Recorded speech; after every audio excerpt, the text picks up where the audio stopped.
Um novo levantamento realizado pelo IPEC aponta rejeição recorde à candidatura do presidente Lula para 2026.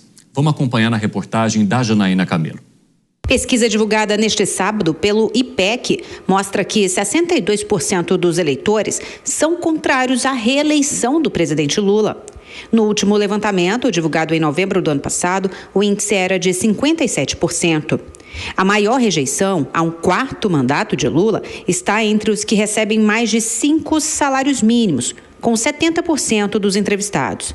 Da cor branca, 65%, e evangélicos, 75%.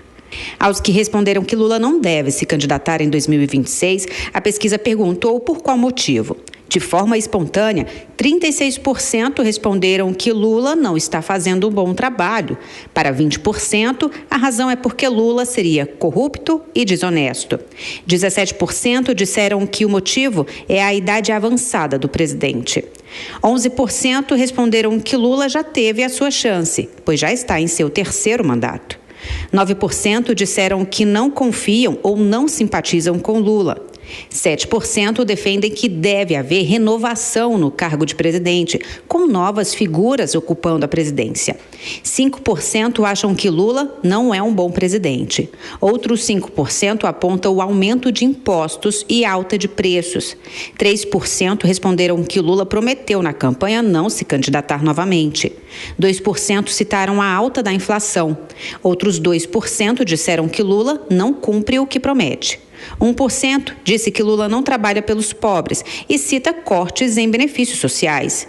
Outro 1% disse que é contra a reeleição de modo geral e outro 1% disse que não gosta das propostas e atitudes de Lula ou da forma como ele governa. 32% dos que responderam que Lula não deveria se candidatar em 2026 votaram no presidente na última eleição. Ou seja, 1 a cada 3 dos seus próprios eleitores são contra uma reeleição do petista. A pesquisa IPEC foi realizada entre os dias 6 e 10 de fevereiro e ouviu 2.000 entrevistados em 131 municípios. Na última sexta-feira, pesquisa Datafolha apontou o pior nível de aprovação da gestão de Lula de todos os seus 3 mandatos. A taxa de aprovação do presidente caiu de 35% na última pesquisa, feita há 2 meses, para 24%. A taxa de reprovação também foi recorde, de 41%. Cássio Miranda, tem um lance muito interessante nesses números, que é o aumento da reprovação, inclusive entre aqueles que votam, já votaram, que apoiam o presidente da República. Ou seja, quando a fé das pessoas que acompanham determinado presidente, que apoiam esse presidente, também cai, aí eu acho que o sintoma é um pouquinho maior, né? São 2 os aspectos que a gente precisa olhar nisso, Evandro. Primeiro, o presidente Lula, em 2022, venceu as eleições, mas com muitos votos de oposição ao Bolsonaro. Sim. Não necessariamente eram eleitores entusiasmados com a candidatura do Lula, mas eram eleitores que tinham medo de uma eventual reeleição do Bolsonaro. E já há indicativos que esses eleitores abandonaram Lula sem grande probabilidade de pularem mais uma vez no seu barco. Em segundo lugar, há algo que nós já comentamos aqui em outras oportunidades. O eleitorado histórico do PT, as classes E, D e parcela da classe C, eles já não têm mais aquele viés, óbvio que são trabalhadores, mas as expectativas em termos de direito, em termos de economia, já são outras.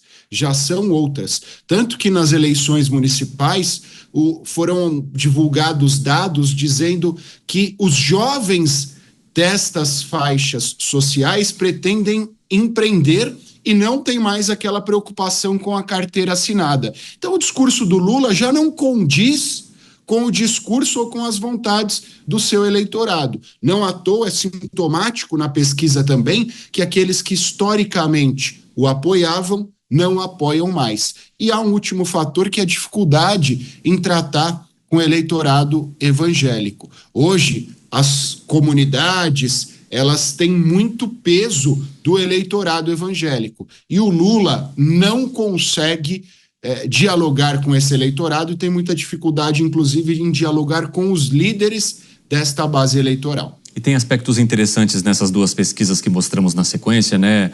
Que a gente estava comentando aqui, Acácio, que uma fala sobre a reprovação do governo. Então, não é só a figura do presidente da República, mas as pessoas não estão conseguindo se encontrar no governo que ele montou, na equipe que ele traz com ele nesse terceiro mandato.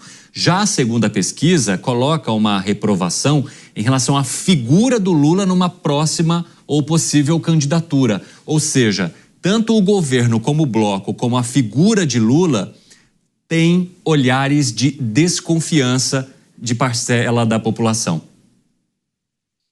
Se a gente tirasse a voz do Lula desse discurso, pelo menos desse começo do discurso, e perguntássemos para o eleitorado se é um discurso do Lula ou do Bolsonaro, eu tenho convicção que as pessoas teriam diferença em distinguir quem é o responsável por esse discurso, atacando analistas, atacando técnicos, e é um pouco do desespero que ele vive hoje. Ele vive esse desespero porque ele nunca, nos seus 3 mandatos praticamente, teve uma taxa de aprovação tão pequena. Ele nunca teve tanta dificuldade em mexer as peças, por mais que sejam feitas movimentações e sejam feitas reformas ministeriais, o governo agoniza do mesmo jeito.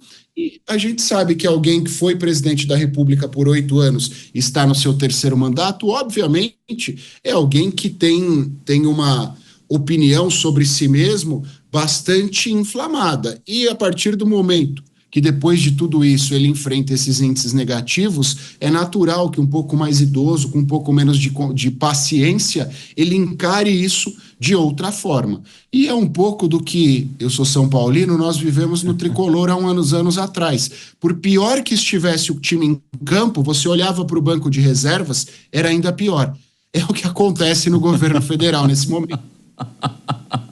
Boa comparação, Acácio. Acho que todo mundo entendeu. Valeu. Até já.